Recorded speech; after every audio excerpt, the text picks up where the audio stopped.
ನಮಸ್ಕಾರ ಸ್ನೇಹಿತರೆ, welcome back to my channel. Gruhalakshmi ಫಲಾನುಭವಿಗಳಿಗೆ ಭರ್ಜರಿ ಗುಡ್ ನ್ಯೂಸು. ಈಗ ಒಂದು ಕಂತು ರಿಲೀಸ್ ಆಗಿದೆ, ಬೆನ್ನಲ್ಲೇ ಇನ್ನೊಂದು ಕಂತು ಅಂದರೆ 32ನೇ ಕಂತಿನ ಹಣ ಕೂಡ ಬಿಡುಗಡೆ ಶುರುವಾಗಿದೆ. ನಿಜವಾಗ್ಲೂ ಪ್ರೂಫ್ ಬಂದಿದೆಯಾ, ನಿಜವಾಗ್ಲೂ ಬಿಡುಗಡೆ ಶುರುವಾಗಿದೆಯಾ, ವಿತ್ ಪ್ರೂಫ್ ಸಮೇತ ಈ ವಿಡಿಯೋದಲ್ಲಿ ನಿಮ್ಗೆ ತಿಳಿಸ್ಕೊಡ್ತೀನಿ. ದಯವಿಟ್ಟು ಯಾರೆಲ್ಲ ವಿಡಿಯೋ ನೋಡ್ತಾ ಇದ್ದೀರಾ ಪೂರ್ತಿ ವಿಡಿಯೋನ ವೀಕ್ಷಣೆ ಮಾಡಿ. ನೀವೇನಾದರೂ ಹೊಸದಾಗಿ ನಮ್ಮ ಚಾನಲ್ ನೋಡ್ತೀರಾ ಸಬ್ಸ್ಕ್ರೈಬ್ ಮಾಡ್ಕೊಳ್ಳಿ. ಹಾಗೆ ಎಲ್ಲರೂ ವಿಡಿಯೋಕ್ಕೊಂದು ಲೈಕ್ ಕೊಡೋ ಮೂಲಕ ಸಪೋರ್ಟ್ ಮಾಡಿ. ನಿಮಗೆ ಕಳೆದ ಕೆಲವು ದಿನಗಳ ಹಿಂದೆನೇ ನಾನು ಹೇಳಿದ್ದೆ, DBT ಕರ್ನಾಟಕ ಆ್ಯಪಲ್ಲಿ 32ನೇ ಕಂತಿನ ಹಣ ಕೂಡ ಕಾಣಿಸ್ತಾ ಇದೆ, ತೋರಿಸ್ತಾ ಇದೆ. ಕೆಲವೊಂದಿಷ್ಟು ಜನರಿಗೆ ಮಾತ್ರ ತೋರಿಸ್ತಾ ಇದೆ.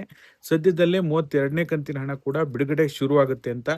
ಅದೇ ರೀತಿ ಇವತ್ತಿಂದ 32ನೇ ಕಂತಿನ ಹಣ ಬಿಡುಗಡೆ ಶುರುವಾಗಿದೆ ಗೈಸ್. ಹೌದು, ನೀವು ಸ್ಕ್ರೀನಲ್ಲಿ ನೋಡ್ತಾ ಇರ್ಬೋದು. 32ನೇದು ಒಂದೇ ಅಲ್ಲ, ನಮ್ಮ ವೀಕ್ಷಕರಿಗೆ, ರೆಗ್ಯುಲರ್ ವೀಕ್ಷಕರಿಗೆ 31 ಹಾಗೂ 32ನೇ ಕಂತಿನ ಹಣ 4,000 ರೂಪಾಯಿ ಒಂದೇ ದಿನ ಜಮಾ ಆಗಿದೆ. ಬೇರೆ ಬೇರೆ ಸಮಯದಲ್ಲಿ ಒಂದೇ ದಿನ ಜಮಾ ಆಗಿದೆ. ಅದು 4ನೇ ತಾರೀಕು, ಆಗಸ್ಟ್ 4ನೇ ತಾರೀಕು, ಇವತ್ತು 4,000 ರೂಪಾಯಿ ಸಾಕಷ್ಟು ಜನರಿಗೆ ಜಮಾ ಆಗಿದೆ. ಹಾಗಾಗಿ ಒಳ್ಳೆ ಬೆಳವಣಿಗೆ. 2 ಕಂತುಗಳನ್ನು ಸೇರಿಸಿ ಒಟ್ಟಿಗೆ ಜಮಾ ಮಾಡಿದ್ದಾರೆ. ಇನ್ನು DBT ಮುಖಾಂತರ ಇವರು ಬೆಂಗಳೂರು ಅರ್ಬನ್ ಜಿಲ್ಲೆಯವರಿಂದ, ಬೆಂಗಳೂರು ಅರ್ಬನ್ ಇಂದ ಜಮಾ ಆಗ್ಲಿಕ್ಕೆ ಶುರುವಾಗಿದೆ. ಅಂದ್ರೆ ಬೆಂಗಳೂರು ಸುತ್ತಮುತ್ತ ಇರುವಂತಹ ಜಿಲ್ಲೆಗಳಿಂದ ಈಗ ಆಲ್ರೆಡಿ ಹಣ ಜಮಾ ಆಗ್ಲಿಕ್ಕೆ ಶುರುವಾಗಿದೆ. ಬೇರೆ ಬೇರೆ ಜಿಲ್ಲೆಯವರಿಗೂ ಸಹ ಹಂತವಾಗಿ DBT ಮುಖಾಂತರ ಎಲ್ಲ ಜಿಲ್ಲೆಯವರಿಗೂ ಹಣ ಜಮಾ ಆಗ್ತಾ ಹೋಗುತ್ತೆ. ಯಾರು ಕೂಡ ವರಿ ಮಾಡಬೇಡಿ.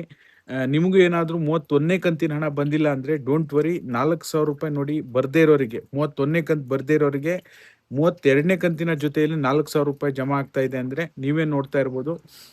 ಹಾಗಾಗಿ ನಿಮಗೂ ಕೂಡ ಜಮಾ ಆಗುತ್ತೆ. ನಿಮಗೇನಾದ್ರೂ ಹಣ ಬಿಡುಗಡೆ ಆದ್ರೆ ನಮಗೆ ಟೆಲಿಗ್ರಾಮಲ್ಲಿ, ಇನ್ಸ್ಟಾಗ್ರಾಮಲ್ಲಿ, ಫೇಸ್ಬುಕ್ಕಲ್ಲಿ ಯಾವುದ್ರಲ್ಲಾದ್ರೂ ನೀವು ಪ್ರೂಫನ್ನು ಕಳಿಸ್ಬೋದು. ತಪ್ಪದೆ ಪ್ರೂಫ್ ಕಳಿಸಿ. ಯಾವ್ಯಾವ ಜಿಲ್ಲೆಗೆ ಹಣ ಜಮಾ ಶುರುವಾಗಿದೆ, ಮೊದಲ ಹಂತದಲ್ಲಿ ಎಷ್ಟು ಪರ್ಸೆಂಟೇಜ್ ಜನರಿಗೆ ಹಣ ಜಮಾ ಶುರುವಾಗಿದೆ ಅನ್ನೋದನ್ನ ಮುಂದಿನ ದಿನಗಳಲ್ಲಿ ನಾನು ತಿಳಿಸ್ಕೊಡ್ತೀನಿ. ಸದ್ಯಕ್ಕೆ ನಿಮಗೆ ಒಂದು ರಿಲೀಫ್, 2 ಕಂತು ರಿಲೀಸ್ ಆಗುತ್ತೆ, ಯಾವುದೇ ರೀತಿ ಸಮಸ್ಯೆ ಇಲ್ಲ. ಇದಾಗಿತ್ತು ಈ ಕ್ಷಣದ ಮಾಹಿತಿ. ಇದ್ದೀರಾ, ದಯವಿಟ್ಟು ಲೈಕ್ ಮಾಡಿ, ಶೇರ್ ಮಾಡಿ, ಸಬ್ಸ್ಕ್ರೈಬ್ ಮಾಡಿ. Thank you so much for watching.